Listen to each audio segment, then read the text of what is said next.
Hello, and welcome to the Museum of Ancient Technologies. We're very glad that you could be with us today. We are just about to begin a tour, so why don't you jump in line and I'll take you through today's special exhibits, alright? Okay, yeah, just jump in line there. Now, right next to me, you'll notice an interesting little display. These are from a galaxy far, far away.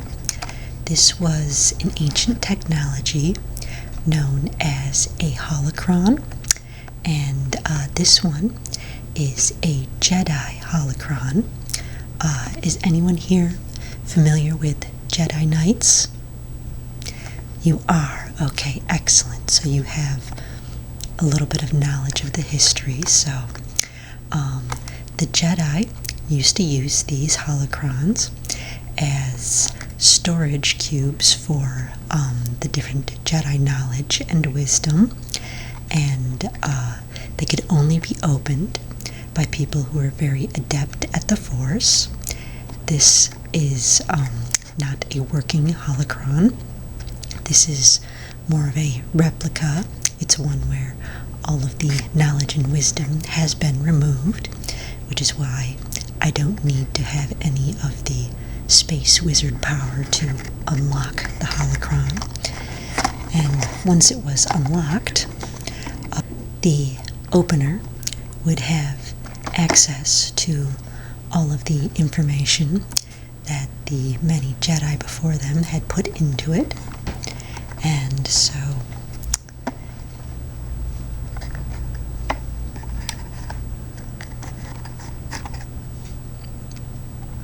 that made them very valuable, and again, they could only be opened by people who were very skilled users with the Force being the life force that the Jedi felt moved through all things. And on the topic of holocrons, we also have here a Sith holocron, once again decommissioned, because these are extremely dangerous little holocrons. Much like the Jedi holocrons, they contain a wealth of knowledge. However, unlike the Jedi holocrons, these are of course contained Sith knowledge, which made them very dangerous. One of the unique things about these was that only people who were adept in the dark side of the Force could open a Sith holocron, and there was even a temple that was powered by a Sith holocron, which just goes to show you how powerful these little things were. Again, this one is totally decommissioned. There is no dark knowledge left in it. Otherwise, it would be very dangerous to have in our museum. But yes, these were used a long time ago in a galaxy far, far away, and this was how they used to store their most precious knowledge in those days in that galaxy. So why don't we move on to the next exhibit? Now, this next piece comes from the nuclear era, when everyone was worried about nuclear wars and nuclear fallout. And at the time, a company called Vault-Tec had begun creating these large underground vaults to protect citizens from any nuclear destruction and ensure the continuation of the human race. And the vault dwellers received these little items. This is known as a Pip-Boy. This model is the Pip-Boy 3000, and these were very handy little pieces of technology. These could do everything from track the wearer's vitals to scan for radiation. It was filled with maps and information that someone might need. So basically it was like a small computer that you could wear on your arm. Sort of a predecessor of our current smartphones, if you will, just a little device that contains a wealth of information, everything you could possibly need, and it just fit right on the forearm. And the wearer would just always wear this around with them, and they had all the information they needed right at their forearm, basically, and they could communicate with each other, and it was just really a very handy little device, and quite an interesting advanced piece of technology for the era that it came from. So now, moving on to the next exhibit. Now, in this exhibit, you can see that we have several items from the Infinity War era.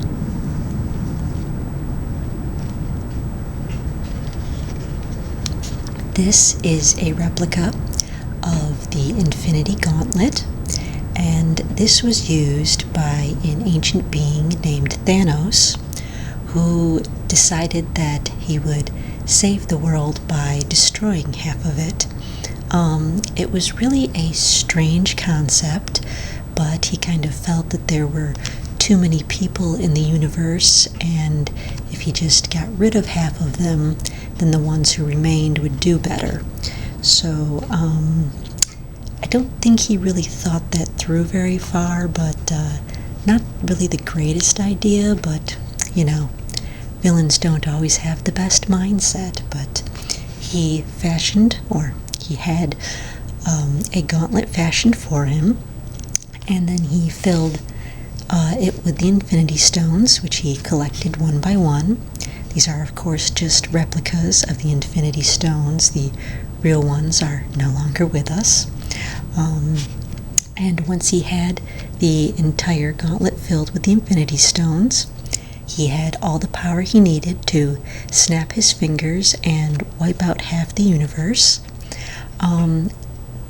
That was fortunately able to be reversed by the Avengers, but it created a little bit of an interesting situation when the people who disappeared after the snap came back, because people would come back 5 years later and their younger siblings were suddenly older than they were. So it was a very interesting time, both when everyone disappeared and when they came back. So the Infinity War era was a very interesting time.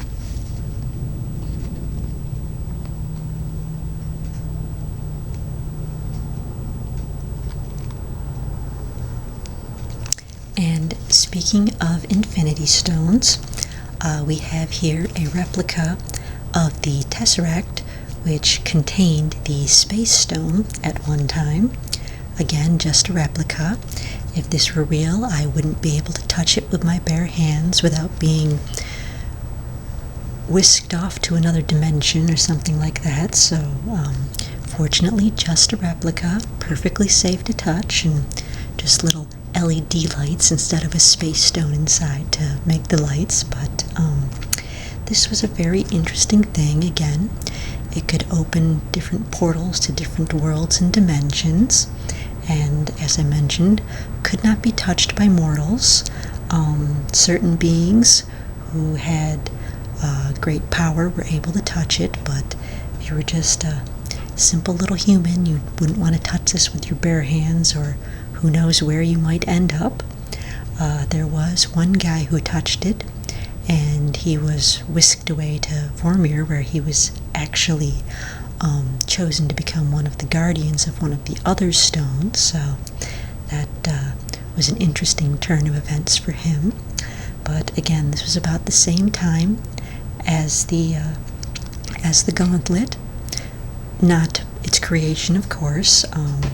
The Infinity Stones predate the universe, so this is one of those, but it came into our knowledge about the same time as the Infinity Gauntlet. So now, the Infinity Stones actually predate the universe, so they're very, very old,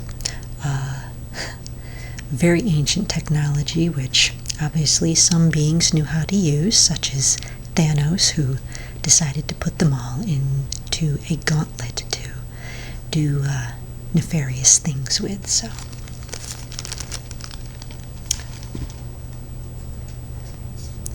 another Infinity Stone that we were introduced to a little bit later than that one was the Infinity Orb.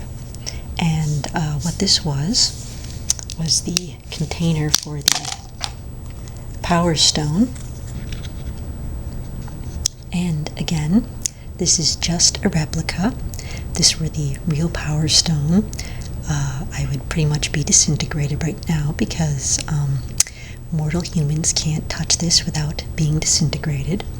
But this was the orb that contained it, and eventually the stone was removed from the orb, and there was a human who was also part god, if you will, and he was able to actually hold on to the stone without disintegrating, and he was able to save the world by doing so. So that was pretty handy for all of us. Of course, in the end, it didn't make that much of a difference because Thanos still got his greedy little paws on it and stuck it in the gauntlet and succeeded in destroying half the world anyway. But, you know, it's always good when you prevent one world destruction, even if another one comes along. So that was the Infinity Orb that contained that stone. Why don't we move on to our next exhibit? Now, this is an ancient device known as a Pokeball, and these were used by Pokemon trainers to capture and store all of their little Pokemon creatures. And these also served as kind of regeneration cocoons for the little Pokemon creatures. When a Pokemon was returned to its Pokeball, it could heal and regenerate. So if it had received any damage or was suffering from ill health, the Pokemon trainer could simply slip it back into a Pokeball and it would regenerate the little guy. So and then when a trainer wanted to access one of the Pokemon, it could simply push the button and the little Pokemon creature would pop out of it. So there were quite a few of these made in the old days. There were quite a few Pokemon creatures running around. So there were many various balls made and many different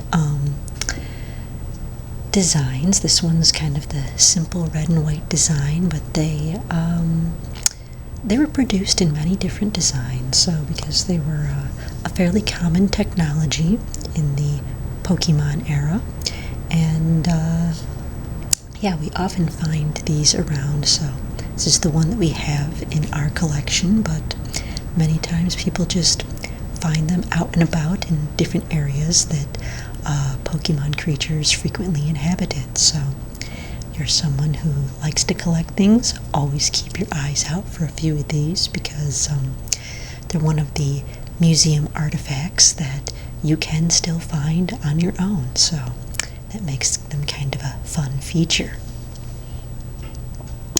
And now, moving on to the final exhibit of today's tour. It's something that's a little more modern technology, but it's very interesting just the same. So here we are. This is known as an arc reactor, and let's see, can you see it glowing there? This is a technology that a brilliant scientist named Tony Stark was able to create in a cave with a box of scraps. This is essentially a small power plant. It's a fusion reactor that fits right in the palm of your hand, and it is capable of creating very large amounts of power. The scientist, Tony Stark, used it to power a suit he had made, which he called his Iron Man suit, and he used that many times to save the world from various threats, and he used these little power plants to power those. He made several different arc reactors, several different marks, improving each one as he went along. Again, the first one being created in a cave did not have as much power as the next one, which he made in his lab when he returned home. The interesting thing about this is that it was originally designed to keep pieces of metal out of his heart, as he had been near an explosive device that had shards of metal in his body, and the arc reactor helped keep them from piercing his heart. So it essentially kept him alive while also powering much of his technology. So it's a very fascinating little device. This one is actually a working arc reactor. This is not a replica. This is one of his earlier models, and he was kind enough to donate it to our museum so that you all can enjoy looking at it on the tour today. It's perfectly safe to touch, as you can see. Unlike infinity stones, I'm not going to disintegrate touching it. And occasionally, when we have power outages in the museum here, we will just hook everything up to this little arc reactor, and it keeps our lights on, as well as being an interesting piece in our display. So, well, that concludes our tour of ancient technologies for today. We hope that you have found it informative and enjoyable, and we certainly hope that you'll choose to come back again when we have another exhibit in the future. We are always getting new pieces in and out of the museum, so we have new items featured on different tours at different times.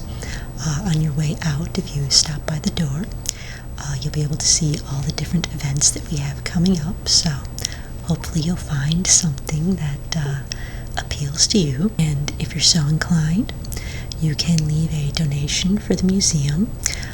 On your way out, there's a little drop box by the door, but of course they are not necessary, and we will be providing many more of these wonderful ancient technological tours in the future. So if you head down to the second floor, we have snacks and refreshments that you can grab before exploring the rest of the museum on your own.